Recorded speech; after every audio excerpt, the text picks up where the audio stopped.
Doctor श्रद्धा प्रसाद, प्राध्यापक, उच्च शिक्षा उत्कृष्टता संस्थान, भोपाल, मध्य प्रदेश, भारत। महामारी और मानवीय संवेदना। मेरा विषय सौंदर्य को देखने की दृष्टि, प्रकृति के बदलते नित नए रूप विस्मय का भाव जगाते हैं। प्रकृति के प्रति सम्मोहन का भाव हमें उसके करीब लेकर आता है और हम विभिन्न भाव व संवेगों, विचारों, यात्राओं के माध्यम से प्रकृति के सौंदर्य को निहारते हैं, उसके संदेशों को ग्रहण करते हैं। प्रकृति में बहुत कुछ ऐसा है जो चितेरे साहित्यकारों को उसके करीब लेकर आता है। सृष्टि के आरंभ से ही मानव और प्रकृति का घनिष्ठ संबंध रहा है और विशाल भावों को वो रिझाती है। मानव की चिर सहचरी है। प्रकृति कोमल, कठोर, उदात्त रूपों में दिखाई देती है। वह हमारी आवश्यकताओं की पूर्ति करती है। काव्य और प्रकृति का उससे बड़ा घनिष्ठ संबंध है। प्रकृति आवश्यकताओं के साथ साथ आंतरिक अनुभूतियों को भी संस्कारित करती है। प्रकृति आलंबन रूप में, उद्दीपन रूप में, उपदेशात्मक रूप में और रहस्यात्मक रूप में, मानवीकरण रूप में हमारे साथ होती है। यहीं से हमारी मानवीय संवेदनाएं उभरती हैं और मानव जीवन आगे बढ़ता है। उषा सी आई थी जग में, संध्या सी क्या जाऊं, आज प्रकृति का रूप मानवीय कर्मों से बिखर रहा है। नील परिधान और हरित धरती, लहराती फसलें, शीतल मंद सुगंधित बयार कहीं खो गई है। पीली पड़ी उसकी आभा, तन की रक्तिम आभा। महामारी के शोलों से, सूरज के तीव्र चुभन से प्रदूषित वायु ने मानव जीवन को तहस नहस कर दिया है। साहित्य व संवेदनाओं पर परिस्थिति व समसामयिक वातावरण का प्रभाव बड़ी तेजी से पड़ता है। मानव जीवन खंडित होने लगा है। कामायनी जल प्लावन को चित्रित करती है। पंत का संपूर्ण काव्य प्रकृति जनित है। वर्ड्सवर्थ प्रकृति को शिक्षिका के रूप में स्वीकारते हैं। वह हमारे सुख और दुख की सहभागी नहीं है, नैतिकता का पाठ भी पढ़ाती है। कोरोना की महामारी ने वैश्विक स्तर पर मानवीय समुदाय को हिलाकर रख दिया है। आज एक छोटे से वायरस ने विश्व की बड़ी बड़ी शक्तियों को ललकारा है। प्रकृति अपनी पीड़ा को बराबर दिखाती रही, मानव को चेताती रही, अपने कर्मों को सुधार लो। प्रकृति दोहन के परिणाम जलवायु परिवर्तन, ग्लोबल वार्मिंग, प्रदूषण, महामारी, जीव जंतुओं की प्रजातियों का विलुप्त होना, बहुत कुछ ऐसा दिखा जाता है। रेखा भाटिया लिखती हैं, सब कुछ बदल रहा है, इंसान बदल रहा है, फिजाओं ने फिर रंग भरा है, नई कोपलें जन्मी है, प्रकृति करवट बदल रही है। प्रकृति एक नए रूप में मानव को जीवन दे रही है। तालाबंदी और सोशल डिस्टेंसिंग ने हवा, पानी, मिट्टी, वायु सब में परिवर्तन कर एक नया निखार दिया है। महामारी के सकारात्मक प्रभाव देख रहे हैं। कुछ पाने के लिए कुछ खोना पड़ता है, पर यह महामारी मानव को बौना कर प्रकृति की महत्ता को स्पष्ट कर रहा है। उपवन पांडे की कविता तरंगे जोड़ देती हैं, ये चेहरे चाहे हम ढक लें, इन्हीं भावों से हम आगे बढ़ रहे हैं। मुश्किल वक्त है, कट जाएगा, खौफ का बादल है, छट जाएगा, जीतेगा भारत, कोरोना हारेगा जैसी पंक्तियां निराशा और अवसाद में डूब रहे मानव को एक नव प्रभात की किरणों से स्पंदित कर देती है और फिर नया जीवन देती है।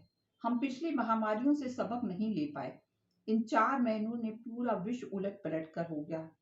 लाखों जानें चली गई, परंतु प्रकृति में निखार आया है। जिस प्रकार हम अपनी जान बचाने के लिए हर तरह के प्रयास करते हैं, तो प्रकृति को बचाने के लिए हम अपनी आदतों में सुधार व परिवर्तन क्यों नहीं करते। मैंने एक पेड़ काटा, पूरे विश्व की आबादी यही सोचती है, और फिर बचेगा क्या। इसलिए साहित्य में बार बार भावों की अभिव्यक्ति की गहराई होती है कि हम उस पीड़ा को महसूस करें। पंच तत्वों से जीवन मिला, उसी सहेजे सवारे, दुख की पिछली रजनी बीच विकसता सुख का नवल प्रभाव। जयशंकर प्रसाद कामायनी की पंक्तियों में लिखते हैं। संपूर्ण साहित्य, चाहे वह किसी भी भाषा का हो, देश का हो, प्रकृति के विभिन्न रूप, सौंदर्य, आकर्षण से भरा है। प्रकृति के उतार चढ़ाव, षट ऋतु वर्णन, 12 मासा, संस्कृत साहित्य कालिदास का और संपूर्ण युगों में हम देखते हैं कि प्रकृति मानव की सहचरी बन हमारे जीवन को स्पंदित करती है, जीवन देती है, और हम इसी के साथ आगे बढ़ते हैं। धन्यवाद।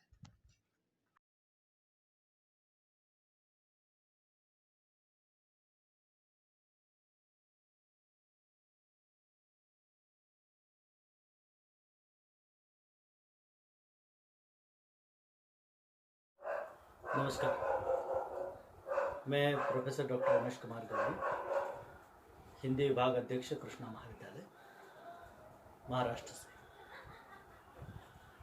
हिंदी साहित्य या समस्त विश्व साहित्य और प्राकृतिक आपदाएं, इस विषय पर मेरा मंतव्य रखना चाहता हूँ। साहित्य, जब भी कोई साहित्यकार लिखता है तो उस युग का, उस काल का चित्रण उसमें अनायास ही आ जाता है। या फिर मैं ये कहूँगा कि किसी चित्रकार की तरह, चित्रकार जिस तरह किसी दृश्य को पकड़कर अपने कैनवास पे लाता है, उसी तरह बहते हुए काल को या चल रहे काल को अपने कविता में, अपने उपन्यासों में, अपने नाटकों में या साहित्य के किसी भी प्रकार में साहित्यिक लाने की कोशिश करता रहता है। या फिर वास्तववादी साहित्यिक उसे ही कहा जाएगा जो प्रकृति का या फिर समय का सही चित्रण करे। भारत देश में हम अगर देखते हैं तो अनेक बार प्राकृतिक आपदाएं आती रहती है, महामारी भी आती रही है, जैसे देवी, प्लेग आदि। और अब अगर देखा जाए तो कोरोना वायरस का या वायरस की जो महामारी है उससे हम लड़ाई कर रहे हैं अब भी, आज भी। लेकिन आमतौर पर अकाल का दृश्य हमारे हिंदी या विश्व के अन्य भाषा के साहित्य में ज़्यादा चित्रित दिखाई देता है। जैसे कि देखिए, नागार्जुन की एक कविता पर मैं यहाँ बोलना चाह रहा हूँ। नागार्जुन की एक 4 पंक्तियों की सिर्फ कविता है। उस 4 पंक्ति की कविता में अकाल का पूरा दृश्य चित्रित है। जैसे कि देखिए वो कविता में कहते हैं, अकाल और उसके बाद की कविता। कई दिनों तक चूल्हा रोया, चक्की रही उदास। मतलब चूल्हे पर कुछ पका ही नहीं कई दिनों तक। और चक्की जो थी, पहले ज़माने में लोग चक्की पे पीसते थे, तो वो भी उदास रही। मतलब उसके आसपास भी कोई नहीं गया, क्योंकि जब खाने का दाना ही नहीं तो पिसेगा कौन, और जब पिसाई होगी ही नहीं तो रोटी बनेगी कैसे, तो चूल्हा जलेगा कैसा। मतलब ये कि अकाल के दिनों में कोई चूल्हा नहीं जला और कोई चक्की नहीं चली। कई दिनों तक कानी कुतिया सोई उनके पास। मतलब चूल्हा जो है वह इतना उदास रहा, या उसके पास कोई नहीं गया कि कुत्ता भी वहां जाकर सोता रहा। दूसरी बात, कई दिनों तक सब लगी भीत पर छिपकलियों की गश्त, कई दिनों तक चूहों की भी हालत रही शिकस्त। मतलब चूहों को भी खाने के लिए कुछ नहीं मिला। आमतौर पर हमारे भारतीय संस्कृति के जो घर हुआ करते थे पहले, और तकरीबन आज भी, वो मिट्टी का ज़्यादा बना करते थे। तो चूहों का होना, अब मिट्टी के घरों में भी और आज के अच्छे अच्छे सीमेंट कंक्रीट के घरों में भी चूहे तो होते ही हैं, तो उनको भी खाने के लिए कुछ नहीं मिला। ये 4 पंक्तियाँ अकाल का दृश्य चित्रित करती हैं। हम अगर देखें, खास करके मैं महाराष्ट्र से हूँ इसलिए मराठी के उपन्यासों का संदर्भ यहाँ देना चाहूँगा। अण्णाभाऊ साठे के उपन्यासों में भी अकाल का चित्रण है, खासकर बाढ़ का चित्रण है। फणीश्वरनाथ रेणु के मैला अंचल प्रति परिकथा में भी अकाल का वर्णन है। और खासकर आजकल भालचंद्र नेमाडे, जिनको ज्ञानपीठ पुरस्कार मिला, उनके हिंदू जगण्याची समृद्ध अडगळ नाम का जो उपन्यास है, उसमें बहुत ही बारीकी के साथ अकाल का चित्रण किया गया है। ऐसा महसूस होता है कि अकाल अब भी चल रहा है। इतने ताकत के साथ भालचंद्र नेमाडे जी ने अकाल का वर्णन किया है। तो मेरा कहने का मतलब यही था कि हर साहित्यिक, चाहे कोई भी रहे, वो अगर वास्तववादी है तो वह उस चित्र को, उस काल के चित्र को अपने शब्दों में बांध के रखता है। अब हमें कुछ नहीं लगता। अब कोरोना के बारे में भी चल रहा है, जैसे कि सुनसान रास्ते हैं, बाजार बंद है, आदमी घर में बैठा हुआ है। ये सारा चित्र हम अनुभव कर रहे हैं। लेकिन इसमें कुछ सालों के बाद कोई अगर लिखेगा तो वह बात, मतलब अब की जो बात है, अब की जो अनुभूति है, वह हम तब जाकर भी अनुभव कर सकते हैं। ये विशेषता होती है साहित्य की। और एक सच्चा साहित्यिक हमेशा कल्पना की उड़ान लिखने की अपेक्षा वास्तवता जो होती है वो लिखने की कोशिश करता है। और आगे चलकर कोरोना का भी चित्रण, इस महामारी का चित्रण जो पूरे विश्व में फैला हुआ है, न कि सिर्फ भारत में, क्योंकि बाकी आपदाएं कभी भारत में, कभी अन्य देशों में, जैसे कि बाढ़ की समस्या हो तो कहीं किसी प्रदेश के लिए, या फिर किसी प्लेग की वगैरह समस्या हो तो किसी देश के लिए वगैरह हुआ करता था, लेकिन ये जो समस्या है ये विश्व की समस्या हो गई है। इसलिए इसका भी चित्रण बहुत ही बारीकी के साथ अगली पीढ़ी या हम भी लिख सकते हैं, लिखेंगे, और बाद में भी इस पर विचार मंथन जरूर होगा, क्योंकि एक महामारी, एक बाढ़ या कोई प्राकृतिक आपदा उस प्रदेश की, उस देश की, विश्व की एक स्थिति बदल देती है। एक नया युग शुरू होता है, कुछ नए परिमाण उसके साथ जुड़ते हैं। यह साहित्य की विशेषता है। धन्यवाद।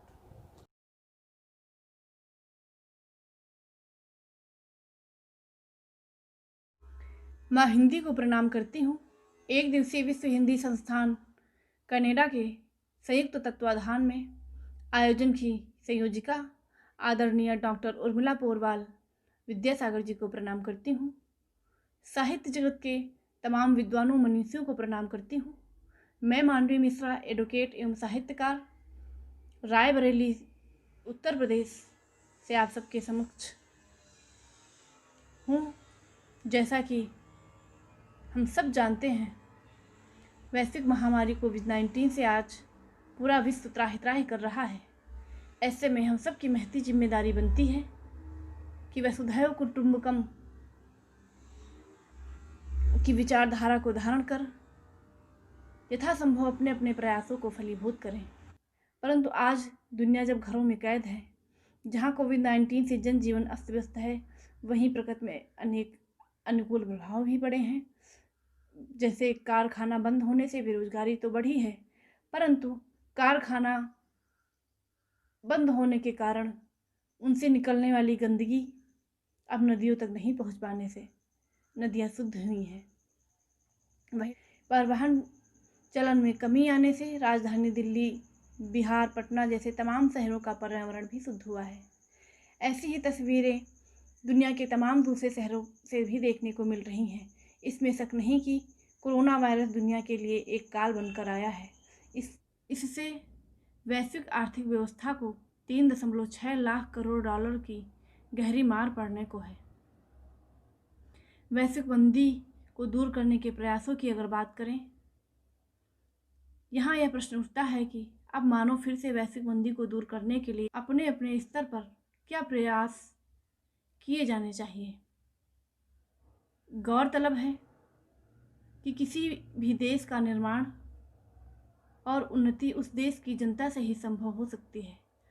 वहीं अगर बात की जाए वैश्विक महामारी की आपदा से उत्थान में भारत की क्या भूमिका होगी।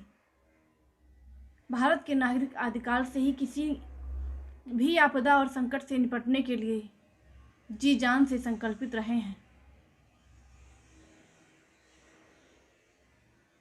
और आज भी ऐसी संकट की घड़ी में भारत के नागरिक आगे बढ़कर कदम से कदम मिलाकर भारत ही नहीं पूरे विश्व का प्रतिनिधित्व करने में पीछे नहीं हटेगा और इस आपदा से निजात दिलाने में अपना हर संभव प्रयास करने में बढ़ चढ़कर हिस्सेदारी करेगा। आवश्यक है कि अब समय आ गया है कि हम स्वयं सक्षम हो, सरकार पर निर्भर न होकर हम अपने स्वयं के रोजगार और व्यवसाय का निर्माण कर अपनी जिम्मेदारी के साथ देश और समाज को विश्व को इस संकट से निजात दिलाने में यथासंभव प्रयास कर सकें। हमें चाहिए कि अपने रोजगार व्यवसाय खुद निजात करें और देश की आर्थिक व्यवस्था को पटरी पर लाने के लिए राष्ट्रभक्ति और जिम्मेदारी के साथ अपना योगदान दें। उसके लिए हमें यह करना होगा कि देश के कोने कोने से बेरोजगार व्यक्ति अपने गांव, क्षेत्र और शहर में रहकर ही अपने अपने हुनर के हिसाब से खेती, कलाकारी, व्यवसाय करके खुद तो रोजगार कर ही सकते हैं, दूसरों को भी रोजी रोटी की व्यवस्था करना भी सिखा सकते हैं। वहीं दूसरी ओर हम अपने गृह उद्योग को बढ़ावा देने के लिए स्वदेशी सामान का प्रयोग कर उसका निर्माण करने का संकल्प ले सकते हैं। इसमें देश की महिलाओं, युवाओं और योग्य सीनियर सिटीजन बढ़ चढ़कर हिस्सेदारी ले सकते हैं। वैश्विक महामारी अभिशाप बनकर जरूर आई है, लेकिन हमें एकजुटता, निष्ठा और विश्वास के साथ अपने देश, समाज और स्वयं की रक्षा करने की जिम्मेदारी स्वयं लेनी चाहिए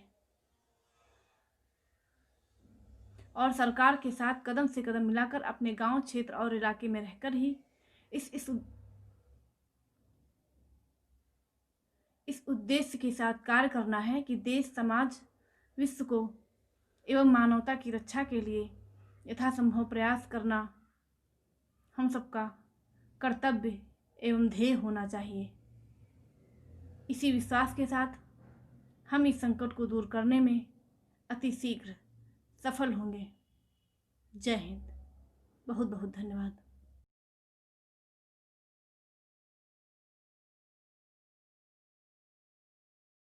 सभी प्रबुद्धजनों को मेरा नमस्कार। मैं डॉक्टर प्रवेश, हिंदी, बाबा मस्तनाथ विश्वविद्यालय रोहतक, हरियाणा से हूँ। मुझे इस अंतर्राष्ट्रीय वेबिनार का पता व्हाट्सएप के माध्यम से पता चला और इसका विषय देखकर मुझे बहुत ही अच्छा लगा और मन में उत्कंठा हुई कि क्यों न मैं भी इस सेमिनार का हिस्सा बनूं। वर्तमान महामारी के परिदृश्य में प्रकृति से संबंधित हिंदी साहित्य में बदलाव और प्रासंगिकता, ये विषय देखकर मेरा मन चाहा कि मैं भी अपने विचार इस विषय में रखूं। समय की सीमा कम है, इसलिए मैं अपने विषय पर आना चाहूँगी। मेरा विषय है पर्यावरण चेतना में हिंदी साहित्य लेखकों का योगदान। क्योंकि हम पर्यावरण की बात कर रहे हैं, पर्यावरण परि जमा आवरण शब्द से बना हुआ है। परि का अर्थ है चारों ओर, आवरण का अर्थ है ढका हुआ। हमारे चारों तरफ पर्यावरण फैला हुआ है, नदी के रूप में, वायु के रूप में, जल के रूप में, आकाश के रूप में, पशु पक्षियों के रूप में, वृक्षों के रूप में। हम पर्यावरण के अंदर हैं। पर्यावरण हमें सुरक्षा प्रदान करता है, तो हमारा भी कर्तव्य बनता है कि हम भी पर्यावरण को सुरक्षित रखें। आज हम जिस महामारी से जूझ रहे हैं, कोविड-19 या कोरोना वायरस, इसको भी हम प्रकृति से जोड़कर देख रहे हैं। तुलसीदास जी ने रामचरितमानस की किष्किंधा कांड में कहा है कि क्षिति जल पावक गगन समीरा, पंच रचित अति अधम शरीरा, कि हमारा शरीर जो 5 तत्वों से मिलकर बना हुआ है, जल, अग्नि, वायु, पृथ्वी और आकाश, और पर्यावरण इनसे परे नहीं है। इसलिए हमें पर्यावरण को संरक्षित रखना चाहिए, उसकी रक्षा करना चाहिए। क्योंकि हम बात हिंदी साहित्य की कर रहे हैं, तो हिंदी साहित्य सदैव ही दर्शन से प्रभावित रहा है। अतः प्रकृति के प्रति प्रेम, संरक्षण, आत्मानुभूति तथा किसी की हानि न पहुंचाने का भाव हिंदी साहित्य में बहुतायत में देखने को मिलता है। हिंदी के सभी कवियों जैसे कबीर, सूरदास, तुलसीदास जी, गुरु नानक जी, रामचंद्र शुक्ल जी, हजारी प्रसाद द्विवेदी जी, महावीर प्रसाद द्विवेदी जी, जयशंकर प्रसाद, निराला, महादेव वर्मा, सुमित्रानंद पंत, आगे न जाने कितने ही ऐसे अनगिनत कवि और लेखक हुए हैं जिन्होंने अपनी रचनाओं के माध्यम से प्रकृति को संरक्षण व आत्मानुभूति प्रदान करने की कोशिश की है। जयशंकर प्रसाद ने अपनी रचनाओं के माध्यम से प्रकृति की सुंदर रूप का और विनाशकारी रूप दोनों का ही वर्णन किया है। उनकी रचना कामायनी में प्रकृति के दोनों रूपों का बहुत ही सुंदर चित्रण हुआ है। हम इस महामारी को प्रकृति से जोड़कर ही देख रहे हैं, क्योंकि स्वयं पर हुए अत्याचार का प्रकृति विरोध करती है और दुख ने जोश के साथ उसका प्रतिशोध भी लेती है। जयशंकर प्रसाद भी प्रकृति का इस प्रकार का चित्रण करते हुए बताते हैं। वो कहते हैं, अपनी कविता में कहते हैं, प्रकृति रही दुर्जय पराजित हम सब, भूले थे मत में। भूले थे, हाँ, तिरते केवल सब विलासिता के मद में। वे सब डूबे, उनका विभव बन गया पारावार। उमड़ रहा था देव दुखों पर, देव सुखों पर, दुख जल्दी नाद अपार। प्रकृति के साथ हमें छेड़छाड़ नहीं करनी चाहिए, प्रकृति को हमेशा संरक्षण प्रदान करना चाहिए। ऐसा संदेश हमारे कवियों ने समय समय पर मनुष्य को देने का प्रयास किया है। आगे की काव्य में भी मानव और पर्यावरण के अंतर संबंधों की झलक मिलती है। उनकी कविता असाध्य वीणा में मनुष्य को अहम का त्याग करने और आत्मानुभूति करने की प्रेरणा दी गई है। क्योंकि आत्मानुभूति द्वारा ही मनुष्य स्वयं को सीमित दायरे से बाहर निकालकर संपूर्ण विश्व के बारे में सोच सकता है, समझ सकता है और उसकी रक्षा कर सकता है। सागरिका पत्रिका में प्रकाशित एक कविता की पंक्तियां बहुत ही अच्छी लगी, मैं वहां बताना चाहूंगी। इस कविता की पंक्ति में मनुष्य को पर्यावरण के प्रति सचेत किया गया है। प्रकृति स्वयं मनुष्य को कहती है, हेलो मनुष्य, मैं आकाश हूँ, कल सृजन था, निर्माण था, आज प्रलय हूँ, विनाश हूँ। मेरी छाती में जो छेद हो गए हैं काले काले, ये तुम्हारे बालों के घाव हैं, ये कभी नहीं भरने वाले। कहने का भाव है कि अगर मनुष्य प्रकृति के साथ छेड़छाड़ करता है, उसका विनाश करता है, अपनी स्वार्थ पूर्ति के लिए उसका दोहन करता है, तो इसकी भरपाई कभी नहीं हो सकती। हजारी प्रसाद द्विवेदी ने भी अपने काव्य जैसे आम फिर बोरा गई, अशोक के फूल आदि में जलवायु परिवर्तन, ग्लोबल वार्मिंग, जल व वायु प्रदूषण, मनुष्य के आत्म केंद्रित दृष्टिकोण को उजागर किया है। निष्कर्ष रूप से कहना चाहूंगी कि हिंदी साहित्य के लेखकों का बहुत ही बड़ा योगदान है प्रकृति को संरक्षण प्रदान करने में। हिंदी साहित्य में पर्यावरण के विभिन्न पहलुओं, प्राकृतिक सौंदर्य, मानवीकरण से लेकर पर्यावरण प्रदूषण, ग्लोबलाइजेशन व अन्य महत्वपूर्ण समस्याओं पर चिंतन किया गया है। चिंतन के साथ उन समस्याओं का तार्किक व उपयुक्त समाधान भी प्रस्तुत किया है। तो मुझे कहते हुए खुशी हो रही है कि ये बहुत ही अच्छा विषय है जिस पर सेमिनार आयोजित करवाया जा रहा है, और हम सबको ये जानने की ज़रूरत है, ये समझने की ज़रूरत है और यह चिंतन करने की ज़रूरत है कि यदि हमारी प्रकृति सुरक्षित है तो हम सुरक्षित हैं। नमस्कार।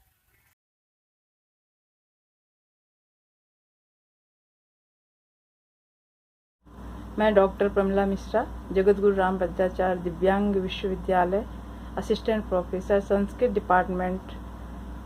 जैसा कि आप सबके द्वारा आयोजित यह वेबिनार वर्तमान समय में कोविड-19 और प्रकृति से जुड़ा हुआ यह बहुत ही महत्वपूर्ण कार्यक्रम आपके द्वारा आयोजित किया गया, आप सबको बहुत बहुत धन्यवाद देती हूँ। और मेरा टॉपिक है साहित्य एवं प्रकृति। साहित्य का प्रकृति के साथ संबंध, जैसा कि हम देखते हैं प्राचीन समय से लेकर के आज तक, आधुनिक साहित्य तक जो संबंध प्रकृति और मानव का रहा है वह अटूट संबंध है। मानव की प्रकृति सहचरी के रूप में रही है। हम देखें तो प्रकृति के बिना मानव का अस्तित्व ही नहीं है। प्रकृति ही सब कुछ है। हमारा शरीर क्षिति, जल, पावक, गगन और समीर, इन 5 तत्वों से मिलकर के बना है। तो हम कैसे मानव की परिकल्पना प्रकृति से अलग कर सकते हैं। और जहाँ तक साहित्य की बात है तो साहित्य प्रारंभ से ही काव्य की सर्जना कहाँ से हुई। आदि कवि के रूप में महर्षि वाल्मीकि जी को सभी लोग जानते हैं, जिनके द्वारा आदि काव्य की रचना की गई। वह आदि काव्य जब महर्षि वाल्मीकि जी ने क्रौंच पक्षी के जोड़े में से एक को मरा हुआ देखा और दूसरे उसके साथी को व्याकुल होकर के देख करके वह बहुत ही शोकाकुल हो गए और उनके मुख से अचानक ही एक छंद प्रस्फुटित हुआ, मां निषाद प्रतिष्ठाम त्वं गमः शाश्वती समा यत् क्रौंच मिथुनात् मेकं बधि काम मोहितम। ऐसा जो शोक था वह श्लोक के रूप में परिणित हुआ और वहाँ से आदि काव्य का प्रारंभ हुआ। सबसे पहला काव्य रामायण आदि काव्य के रूप में जाना जाता है। इस तरह से प्रकृति और मानव का, प्रकृति और कवि साहित्य का अटूट संबंध है, जिसको नकारा नहीं जा सकता। आज कोविड-19 के समय भी प्रकृति का जो मानव के द्वारा दुरुपयोग किया गया, उसके कारण ये जो कोविड-19 जैसा वायरस आज मानव अपने अस्तित्व के लिए लड़ाई लड़ रहा है। इसलिए हमें प्रकृति की सुरक्षा करनी चाहिए। हम इस संदर्भ में कहना चाहेंगे कि प्रकृति हमें सब कुछ देती है, प्रकृति हमें देती है सब कुछ, हम भी तो कुछ देना सीखें। सूरज हमें रोशनी देता, हवा नया जीवन देती है, भूख मिटाने को हम सबकी धरती पर होती खेती है। बहुत बहुत धन्यवाद।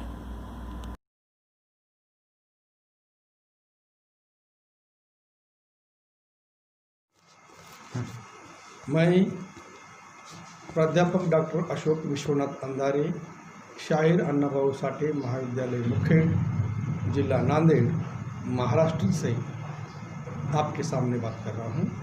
मेरे परपत्र का विषय है महामारी से संबंधित हिंदी कविताएं।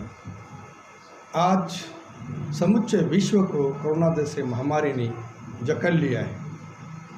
हिंदी साहित्य में प्रकृति संबंधी एवं महामारी संबंधी साहित्य सर्जन बड़े पैमाने पर हुआ है। साहित्य समाज का दर्पण होता है।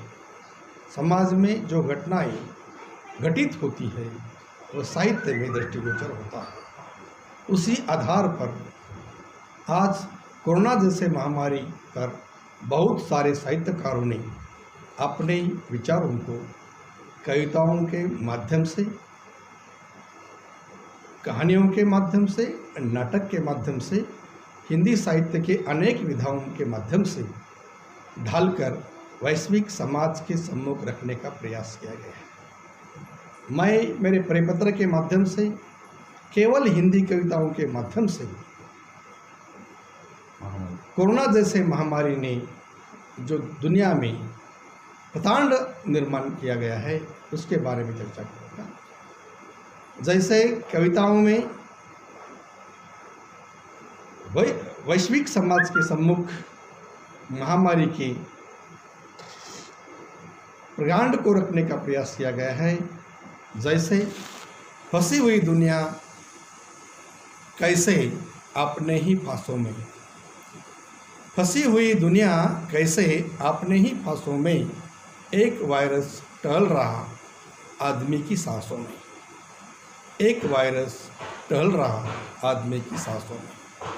अवरोध लग गया पाँव में आवाज़ें की ही कही, अवरोध लग गए पाँव में आवाज़ ही के, कितने खौफनाक मंजर है यह तबाही के। आज सारा विश्व कोरोना जैसे महामारी से परेशान है। वैश्विक समाज का वर्तमान रूप आज साहित्य के माध्यम से पल्लवित हो रहा है। महामारी के डर से विश्व सहमा हुआ है। सारी गलियां, सारे शहर, सारी सड़कें, यानी दिल्ली से लेकर कस्बे तक, छोटे छोटे गांव तक सारा शहर सुनसान है। सारे गलियों में, मोहल्लों में सन्नाटा छाया हुआ है। ऐसे लग रहा है कि सारी दुनिया रुक सी गई है। कोरोना एक कहर सारी और फैला हुआ है। दिन के सभी पहरों में लोग खौफ भरा जीवन जी रहे हैं। इस बात को कविता के माध्यम से व्यक्त किया गया है। मनुष्य अपने जीवन जीते समय पल पल में जिंदगी और मौत से संघर्ष कर रहा है। लग रहा है न जाने मौत कब और कैसे, किस परिवेश से, किस वेशभूषा से हमारे गले को लग जाए, इसका कोई भरोसा नहीं है। इसीलिए आज सारे विश्व में इंसान जिंदगी के और मौत से पल पल को साथ लड़ रहा है।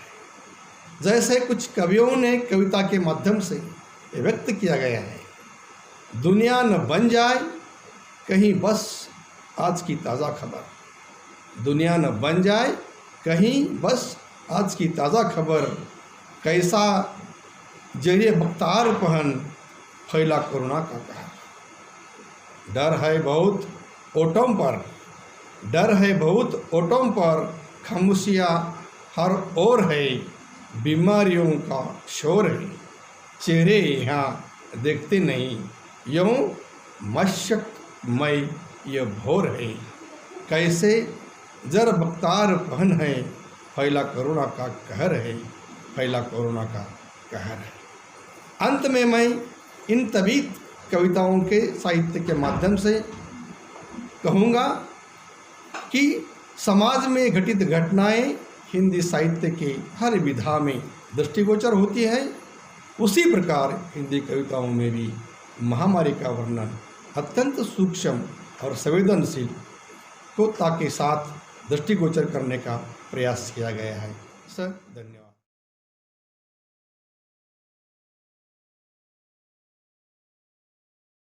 नमस्कार, मैं प्रतिभा राणा, असिस्टेंट प्रोफेसर, स्वामी श्रद्धानंद महाविद्यालय, दिल्ली विश्वविद्यालय। मेरे आलेख का विषय है पंचवटी में प्रकृति वर्णन और उसकी प्रासंगिकता। प्रकृति और उसके सरोकारों से कोई अछूता नहीं है। हमें पूरी जिम्मेदारी से इस पर भी विचार करना है कि लगातार प्रकृति के शरण से जो संकट आया है, उन सीमित संसाधनों के बल पर मानव सभ्यता को कैसे जारी रखा जाए। यह आज का कड़वा सच है कि हम एक ऐसी दुनिया में रहते हैं जहाँ प्राकृतिक साधन सीमित हैं, और यह भी सच है जैसे जैसे जनसंख्या बढ़ेगी उसके साथ हर व्यक्ति द्वारा प्राकृतिक संसाधनों का उपयोग भी बढ़ेगा। फिर उपयोग बढ़ने से उस प्राकृतिक भंडार में कमी आना स्वाभाविक है। ऐसी स्थिति में मनुष्य का यह कर्तव्य बन जाता है कि वह रोज़मर्रा की ज़िंदगी में से कुछ ऐसे प्रयास जरूर करे जिनसे पर्यावरण संरक्षण में सहायता मिले। वर्तमान समय में जब विश्व कोरोना महामारी से लड़ रहा है, तब प्रकृति और उसके महत्व और उसकी जीवनदायिनी शक्ति पर बात करना अधिक जरूरी बन जाता है।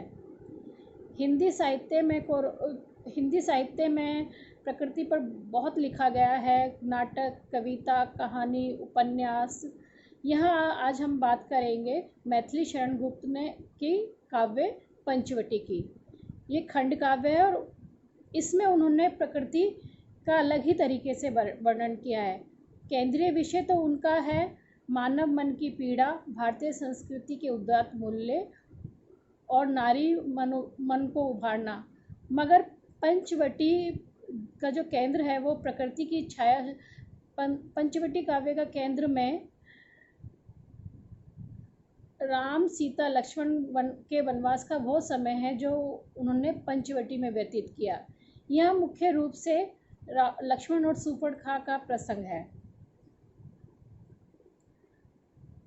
पंचवटी वो स्थान जो बहुत ही सुंदर वातावरण में है। पहले ही खंड काव्य की शुरुआत में ही उसके शीतल चांदनी का वर्णन है। मनोरम दृश्य की बात है, जिसे हम चांदनी रात कहते हैं। उस चांदनी में संपूर्ण क्षेत्र चहक रहा है, पेड़ पौधे लहलहा रहे हैं, चारों चंद्र की चंचल किरणें खेल रही हैं जल थल में, स्वच्छ चांदनी बिछी हुई है अवनी और अंबर तल में। यही प्रकृति मानव जगत समेत सभी चेतन प्राणियों की आश्रय स्थली है। भगवान राम, लक्ष्मण और सीता को वनवास के कठिन समय में इसी प्रकृति ने माँ की तरह अपनी छाया में स्थान दिया। पंचवटी की छाया में है सुंदर पर्ण कुटीर बना। आधुनिक युग की बात की जाए तो हम अपनी इस आश्रयदाता को भूलते जा रहे हैं। प्रकृति माँ की तरह हमारा पोषण करती है, लेकिन एहसान फरामोश मानव लगातार उसका दोहन कर रहा है। मैथिली शरण गुप्त ने प्रकृति के माध्यम से यह भी बताने की कोशिश की कि मेहनत का कोई विकल्प नहीं है, शॉर्टकट का चक्कर क्षणिक है। प्रकृति यही सिखाती कि सच्ची मेहनत ही और असली फल की प्राप्ति तभी हो सकती है जब हम सच्चे मन से मेहनत करें। प्रकृति के सभी क्रियाकलापों का एक चक्र निर्धारित है। बिखेर देती वसुंधरा मोती सबके सोने पर, रवि बटोर लेता है उनको सदा सवेरा होने पर। पंचवटी में जीवन की नश्वरता और कर्म की प्रधानता पर बार बार चर्चा होती है प्रकृति के सुरम्य वातावरण के माध्यम से। आज कोरोना काल ने ऐश्वर्य के तमाम उत्पादों की आवश्यकता पर प्रश्न चिन्ह लगा दिया है। वह वस्तुएं जिन्हें हम जीने का साध्य साधन सब मान चुके थे, उनकी निरर्थकता का सही बोध भी वर्तमान समय ने करवा दिया है। सिनेमा, मॉल, बर्गर, पिज्जा के रूप में एक नकली संस्कृति ने जो जन्म लिया था वह अब कमतर हो गई है। लॉकडाउन ने जीवन और जीवन जीने के तरीकों को नए सिरे से परिभाषित किया है। अब सनातन मूल्यों की अग्रण्यता पर पुनः चर्चा होने लगी है। स्वावलंबी भारत, आत्मनिर्भर भारत, ग्रामीण भारत की बात भी पंचवटी के माध्यम से भी आई है। गांधी जी ने भी कहा है, अभी पिछले दिनों हमारे प्रधानमंत्री ने भी आत्मनिर्भर भारत की बात की है। पंचवटी में इस बारे में लिखा है मैथिली शरण जी ने, अपने पौधों में जब भाभी भर भर पानी देती है, खुरपी लेकर आप निराती जब वे अपनी खेती है, पाती है कितना गौरव, कितना सुख, कितना संतोष, स्वावलंबन की एक झलक न्योछावर कुबेर का कोश। कुल मिलाकर बहुत सी चीज़ें हैं, बहुत से बिंदु हैं इस खंड काव्य में। समय की सीमा के कारण मैं इधर बता नहीं पा रही हूँ, मगर कुछ चीज़ों पर मैं थोड़ा ध्यान केंद्रित करना चाहती हूँ जो इस लॉकडाउन के समय में प्रकृति से हमें मिली हैं या हम इन्हें देखकर सीख सकते हैं, समझ सकते हैं कि जहाँ पंचवटी वन में सीता की साथी मित्र सहचरी यही प्रकृति है, उसी तरह उसके साथ चलते हुए प्राणी मात्र के प्रति करुणा एवं प्रेम का नाता रखती है। करुणा और प्रेम मानव जीवन की सकारात्मक उपलब्धि है जिसे अनेक प्राणी भूलते जा रहे हैं। किसी भी आपदा के समय मरहम लगाने का काम भी यही दो भाव सबसे पहले करते हैं। हमने हमारी प्रकृति को कितना नुकसान पहुंचाया है इसका अंदाज़ा बेशक अभी हमें नहीं है, लेकिन इस लॉकडाउन के समय चिंतन के लिए कुछ दृश्य जरूर दे दिए। जैसे जिन नदियों को साफ करने के लिए तमाम योजनाएं विफल होगी, पैसा बर्बाद हो गया, अब वे नदियां साफ होने लगी हैं। पक्षी फिर से नज़र आने लगे हैं, उनका कलरव जो ट्रैफिक के शोर में कहीं खो गया था अब सुनाई पड़ने लगा है। आसमान नीला है, यह भी दिखने लगा है। ओजोन परत सुधर रही है। आसमान पर अब तारे भी नजर आने लगे हैं जो कहीं धुंध में खो गए थे। पौधों की बिक्री बढ़ गई है, बागवानी करते लोग भी नजर आने लगे हैं। गर्मी की दस्तक भी इस बार थोड़ा देर से हुई है। सबसे महत्वपूर्ण खबर है कि आसमान साफ होने के कारण लगभग 30-35 वर्षों के बाद उत्तर प्रदेश के सहारनपुर से हिमालय पर्वत श्रृंखला नजर आने लगी, जो पहले सपनों की सी बात हो गई थी। कुल मिलाकर प्रकृति बिना लालच के बहुत कुछ देती है। पंचवटी के माध्यम से प्रकृति के इसी अवदान पर ध्यान केंद्रित किया जा सकता है। वह आश्रयदाता है, अपनत्व देने वाली है, माँ की तरह ध्यान रखने वाली, साथ चलने वाली सहचरी है। आपदा एवं महामारी हमें विचलित कर सकते हैं परंतु तोड़ नहीं सकती। यह प्रकृति ही सिखाती है। पतझड़ के बाद पेड़ समाप्त नहीं हो जाता बल्कि नए पत्ते आते हैं। ये प्रकृति ही बताती है। जीवन के प्रति, सृष्टि के प्रति, धरा और उसके उपादानों के प्रति संयमित और सम्मानित दृष्टि से मानव सत्ता की रक्षा हो सकती है। यह प्रकृति ही बताती है। धन्यवाद।